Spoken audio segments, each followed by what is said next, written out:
जब आप attempt to murder के बारे में बात करते हैं तो ये पहले कहां पे दिया हुआ था, सेक्शन नंबर 307 के अंदर में दिया हुआ था, और अब इसे चेंज करके कहां पे कर दिया गया है अब इसे चेंज करके सेक्शन नंबर 109 के अंदर में कर दिया गया है। क्या इस सेक्शन में कोई बदलाव या कोई चेंज हुआ है? तो हाँ, एक छोटा सा माइनर सा चेंज हुआ है सेक्शन के अंदर में, जिसके बारे में हम बाद में डिस्कस करेंगे। पहले सेक्शन क्या कहता है उसके बारे में समझ लेते हैं, ठीक है। लेकिन उससे भी पहले एक बहुत ही बेसिक चीज है जो आप सभी लोगों को पता होनी चाहिए बिफोर कि आप ये दोनों ही अटेम्प्ट वाले सेक्शंस को या प्रोविजंस को पढ़े। देखिए, एक बेसिक सी चीज जो कि क्रिमिनल लॉ के अंदर में बताई जाती है, और वो ये है कि किसी भी क्राइम को, ठीक है, किसी भी क्राइम को जो है 4 स्टेजेस में बांटा जाता है। 4 स्टेजेस बेसिकली कौन सी होती है? तो भाई पहली स्टेज आपकी कहलाती है इंटेंशन की स्टेज। इंटेंशन यानी कि वो स्टेज जब आपने अपने माइंड में किसी क्राइम को करने के बारे में सोचा, जब आप अपने माइंड में ख्याल लाए, थॉट लाए कि आप किसी अपराध को करना चाहते हैं, आप किसी क्राइम को कमिट करना चाहते हैं, ठीक है। इसके बाद दूसरी स्टेज आपकी कौन सी हो जाती है? तो दूसरी स्टेज आपकी हो जाती है प्रिपरेशन की स्टेज। प्रिपरेशन मतलब, तो यहां पे आपने जिस अपराध को करने के बारे में सोचा, ठीक है, आप उस अपराध को कैसे करेंगे, किस तरीके से आप उस अपराध को पूरा करना चाहते हो, उसकी तैयारी आप करोगे। अपन एक एग्जांपल ले लेते हैं कि मान लेते हैं कि आप किसी व्यक्ति का मर्डर करना चाहते थे, ठीक है। तो अभी आपने सोचा है कि मुझे उस व्यक्ति का मर्डर करना है, राइट। तो यानी कि अभी आप इंटेंशन फॉर्म कर चुके हैं, अभी आपके माइंड में ये ख्याल आ चुका है कि मुझे क्या करना है, किसी व्यक्ति का मर्डर करना है। अपराध करने के बारे में आप अपने दिमाग पे सोच चुके हैं। अब जाहिर सी बात है कि अब आप दिमाग लगाएंगे कि मर्डर कैसे कर सकते हैं, क्योंकि मर्डर करने के तो हजारों तरीके होते हैं। तो जहर मिला के मर्डर करना है, गोली मार के मर्डर करना है, गला दबा के मर्डर करना है, ठीक है, या फिर कहीं से दूर से जो है ऊपर से धक्का देके मर्डर कर देना है, राइट। अब लेट्स से कि आपने डिसाइड किया कि चलो ठीक है, एक काम करते हैं, गोली से मार के जो है हम मर्डर का अपराध यहां पे कमिट करेंगे। अब जाहिर सी बात है कि अब आपने सोचा है कि गोली से मार के मर्डर करना है, मतलब कि आपको गोली लेके आनी पड़ेगी, यानी कि आपको गन का और बुलेट्स का इंतजाम यहां पे, अरेंजमेंट जो है वो यहां पे करना पड़ेगा। तो अब आप क्या करेंगे, अब आप पूरी तैयारी यहां पे करेंगे, ठीक है। आप जाके गन लेके आएंगे, गन के साथ साथ आप यहाँ पे जो है बुलेट्स जो हैं वो लेके आएंगे, है ना। हो सकता है कि गन आपके नाम पे ट्रेस ना हो पाए, इसके लिए आप शायद ग्लव्स वगैरह भी लेके आएंगे, ताकि गन के ऊपर जो है आपके फिंगरप्रिंट्स वगैरह किसी भी तरीके से ना मिले। तो अभी आपने क्या की, आपने जो है क्राइम की दूसरी स्टेज को पार कर लिया है, क्योंकि अब आपने अपराध करने की तैयारी यहां पे कर ली है। अब आती है तीसरी वाली स्टेज। तीसरी स्टेज आपकी क्या होती है? तीसरी स्टेज हम कहते हैं अटेम्प्ट करना। अटेम्प्ट करना मतलब अब जो आपने सोचा है अपने माइंड में, जो आपने सोचा है कि मुझे एक्स नाम के व्यक्ति का मर्डर जो है वो करना है, जिसके लिए आप मर्डर करने के लिए आप जाके गन बुलेट्स वगैरह खरीद के लेके आए हैं, अब आप उस चीज का प्रयोग करके उस आदमी को मारने की कोशिश करेंगे, यानी कि अब आप उसके ऊपर गोली चलाने की कोशिश करेंगे, ठीक है। अब देखो, जब कोई आदमी किसी अपराध को करने की कोशिश करता है, यानी कि अटेम्प्ट करता है, ठीक है, तो यहां से 2 रास्ते निकलते हैं। मतलब अब यहां से 2 चीजें हो सकती हैं। पहली चीज क्या हो सकती है कि भाई या तो आप अपने अपराध को करने में एकदम सक्सेसफुल हो जाएंगे।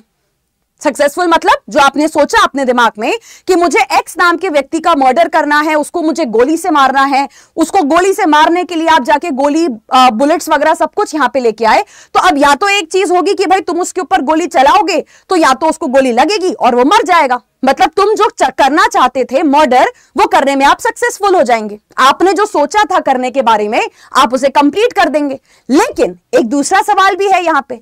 दूसरा सवाल यह है कि आप अपने इस क्राइम को करने में अनसक्सेसफुल भी तो हो सकते हैं। यानी अगर सामने वाले व्यक्ति की किस्मत अच्छी निकली, ठीक है, वो अपने आप को बचाने में काबिल रहा या कोई और आदमी उसको बचा के चला गया, तो आप अपना इरादा पूरा करने में जो है वो नाकामयाब हो गए। आप अपना ऑफेंस यहां पे कमिट कर ही नहीं पाए। This is just like similar to अगर आप पहली वाली भूल भुलैया पिक्चर की बात करते हो, जहां पे विद्या बालन जो है शाइनी आहूजा को मारने की कोशिश करती है, ठीक है, उसकी चाय में जहर मिला देती है। ऑब्वियसली ये मर्डर का ऑफेंस वहां पे करने की कोशिश की जा रही है, क्योंकि जैसे ही शाइनी आहूजा उस जहर को पीता, चाय जो जहर मिली हुई वाली चाय है उसको शाइनी आहूजा पीता, तो शाइनी आहूजा तुरंत खत्म हो जाता, तुरंत वहां पे मर जाता, ठीक है।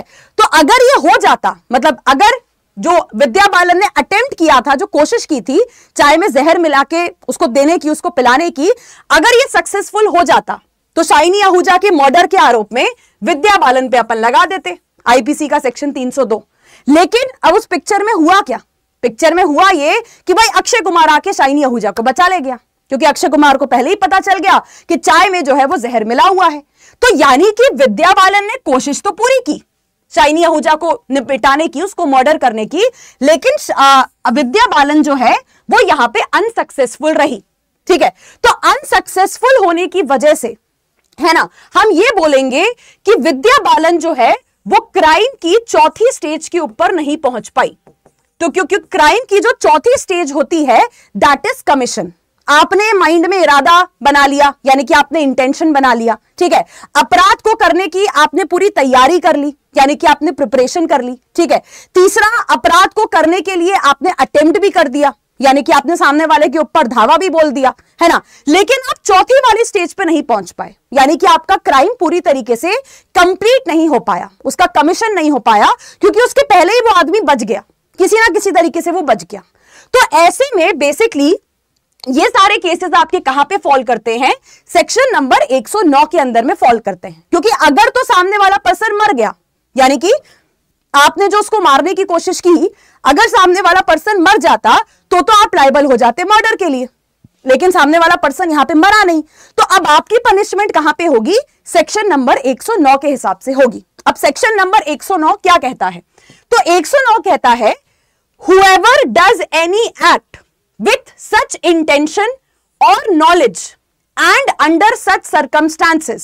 तो बेसिकली तुम्हारा क्या है? देखो, तुम तो पूरी शिद्दत के साथ मेहनत करके काम को कर रहे हो। विद्या बालन पूरी शिद्दत के साथ, पूरे इंटेंशन के साथ कि वो शाइनी आहूजा को मारना चाहती है, पूरी इस नॉलेज के साथ कि शाइनी आहूजा अगर इस जहर से मिली हुई चाय को पिएगा तो शाइनी आहूजा मर जाएगा। तो इन सारी चीजों के साथ, ठीक है, विद्या बालन क्या कर रही है? कोई काम यहां पे कर रही है। ठीक है, अब विद्या बालन को यह पता है कि अगर शाइनी आहूजा ने ये जहर मिली हुई चाय पी ली तो क्या हो जाएगी? मेरे उस एक्ट से शाइनी आहूजा की जो है वो डेथ हो जाएगी। और मुझे यह भी पता है कि भाई अगर वो आदमी मर गया तो मैं मर्डर के लिए लायबल हो जाऊंगी। मतलब अगर मैं अपने अपराध को करने में सक्सेसफुल रही और मेरा अपराध सक्सेसफुली कमिट हो गया तो मुझे मर्डर के लिए सजा दी जाएगी। ठीक है, तो यहां पे बेसिकली ये क्या कह रहे हैं? whoever does any act with such intention or knowledge and under such circumstances that if he by that act caused death he would be guilty of murder। अब यहां पे एक चीज गौर से देखो, ये क्या लिख रहे हैं? if he by that act caused death he would be guilty of murder।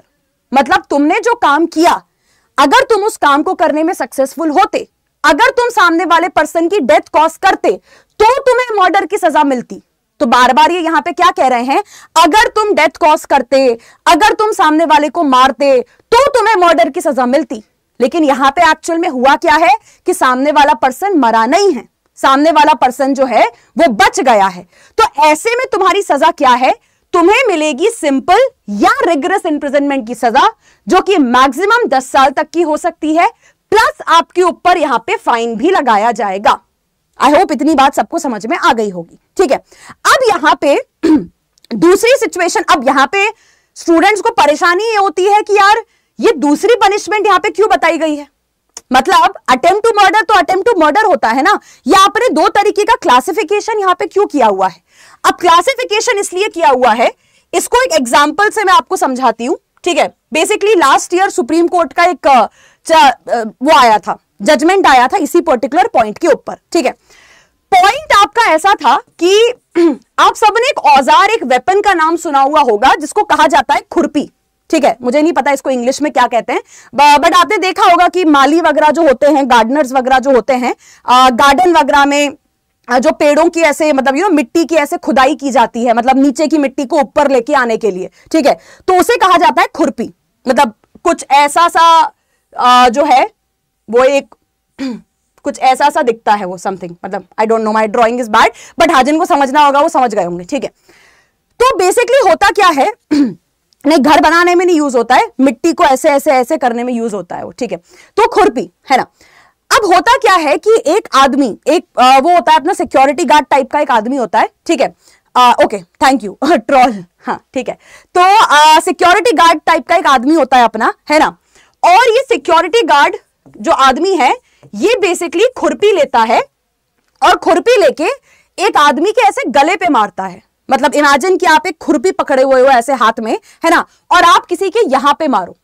तो अब दो चीजें हैं कि मैंने तो खुरपी उठाई और मैंने खुरपी उठा के ऐसे मारा।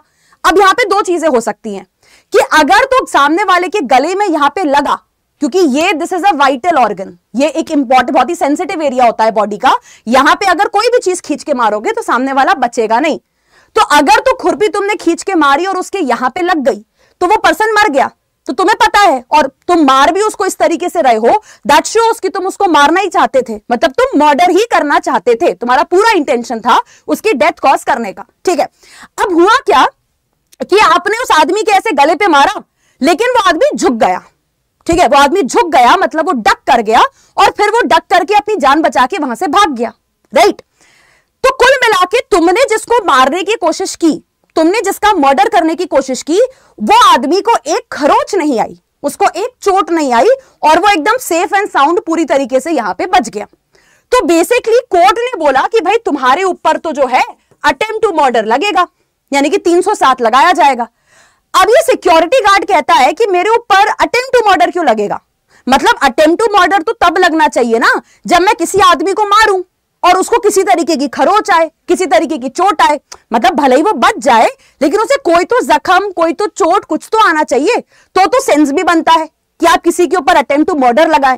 भाई यहां पे तो उस आदमी को एक खरोच भी नहीं आई, मैंने उसको मारा ऐसा करके, लेकिन वो नीचे झुक गया और वो बच गया, तो उसको एक खरोच, एक स्क्रैच तक नहीं आया उसकी बॉडी के ऊपर यहां पे, ठीक है। तो सिक्योरिटी गार्ड वाज लाइक कि फिर ऐसे में मुझे क्यों मिलेगी अटेम्प्ट टू मर्डर की सजा। तो सुप्रीम कोर्ट ने बोला कि देखो भैया ऐसा है, सेक्शन को ध्यान से पढ़ो। सेक्शन बेसिकली दो तरीके की पनिशमेंट के बारे में बात करता है।